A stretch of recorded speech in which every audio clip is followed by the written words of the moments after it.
On reprendrait bien un peu d'égalité, Marine. Et aujourd'hui, on est parti un peu en mode rock'n'roll, j'ai l'impression. Tu nous as servi un look métal, je me trompe? Oui, parce que la semaine dernière, vous receviez dans cette émission le binôme dirigeant de Lazarus Prod, Lily Bélanger et Gwendal Belbéoc. Et Lily portait ce t-shirt, et ça n'est pas pour rien. C'est qu'il y a un vrai sujet actuellement autour de la place des femmes, justement, dans le monde des arts. Et ces t-shirts unisexes ont été créés à l'initiative de Lola Frichet, qui est la bassiste du groupe Pogo Car Crash Control. Alors justement, tu as choisi de parler d'un monde spécifique, celui du métal, Marine. Oui, et pour une raison simple, c'est que c'est celui qui m'intéresse déjà, et aussi parce qu'il concentre énormément de clichés. L'image, elle est toujours en mode grand écart. Certains voient ce genre de musique comme un endroit extrême où les gens sont dans la transgression, où la drogue, l'alcool et le satanisme sont légion, et d'autres, notamment dans le milieu du métal, disent qu'au contraire, sous des dehors stylistiques, on va dire décalés et très noirs, les gens ils sont super gentils et les femmes en sécurité.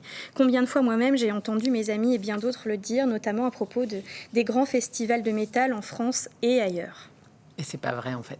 Eh ben non, on me connaît, j'ai rien contre le sexe, mais encore faut-il qu'il soit consenti. Or, question, pourquoi dans une société basée sur des rapports de domination de sexe, justement, y aurait-il un endroit safe, c'est-à-dire un endroit exempt de ces rapports? L'actualité et encore plus l'omerta imposée par nombre d'espaces et de responsables de festivals, comme nombre de musiciens au titre de leur notoriété, montrent bien combien dans ce monde, comme dans les autres, tout reste à faire. Il y a en réalité, donc, dans cet espace comme dans les autres, je le redis, les deux mêmes problèmes qui persistent: l'invisibilisation des femmes et de leur art, le manque de mixité dans les affiches de concerts et de festivals, et les places souvent clichés des femmes. Et puis le dernier souci, les violences sexistes et sexuelles. D'où mon magnifique t-shirt au Hellfest dernier. Une magnifique photo. Il y a donc un système, Marine, qui permet que les violences sexistes et sexuelles restent si présentes et les femmes si absentes. Absolument. Et ce système, c'est le même que partout ailleurs. Alors heureusement, il y a des gens qui s'engagent aujourd'hui. De plus en plus de groupes refusent de jouer lorsqu'ils doivent partager l'affiche avec des musiciens officiellement problématiques. Et puis on commence à écouter, comme ailleurs, les victimes. Tout ça me permet en tout cas, notamment ce soir, de parler de l'association Les Catherinettes, chez nous, un peu partout en Bretagne, qui pratique la prévention et l'accompagnement des victimes dans les différents milieux festifs. Les Catherinettes, elles sont de plus en plus sollicitées par les festivals et les scènes elles-mêmes pour faire de la préve. Je pense aussi à la place des femmes dans les arts sur notre beau territoire breton.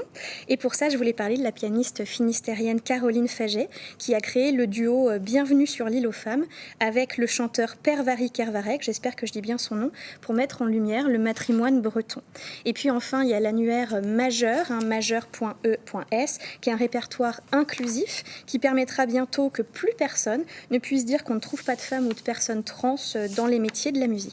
Puis tu voulais nous terminer en nous donnant un rendez-vous qu'on a déjà donné il n'y a pas longtemps, mais on en remet une petite. Exactement, parce qu'en attendant que l'égalité et la mixité soient enfin à l'ordre du jour aussi dans le monde du métal, je voulais donner rendez-vous à tout le monde, évidemment, à la Carène, samedi soir prochain, où Lily, moi et d'autres, on viendra promouvoir ce sujet, justement. Je pense qu'on me reconnaîtra entre ma coiffure habituelle et ce t-shirt que je porterai. Évidemment. Mais il y a plusieurs personnes qui porteront ce même t-shirt. Absolument, Lily, mon conjoint, etc., etc. Tout le monde portera ça. Et les garçons peuvent le porter aussi, Théo? Je crois que vous appréciez ce genre de musique. Particulièrement, oui. Porter un t-shirt comme ça vous paraîtrait pas... Pas du tout, il me semble en plus qu'ils sont unisexes. Absolument, on en parlait tout à l'heure. D'où l'intérêt. Marine, Théo, merci de promouvoir la bonne parole. Allez, on termine avec le rappel des titres.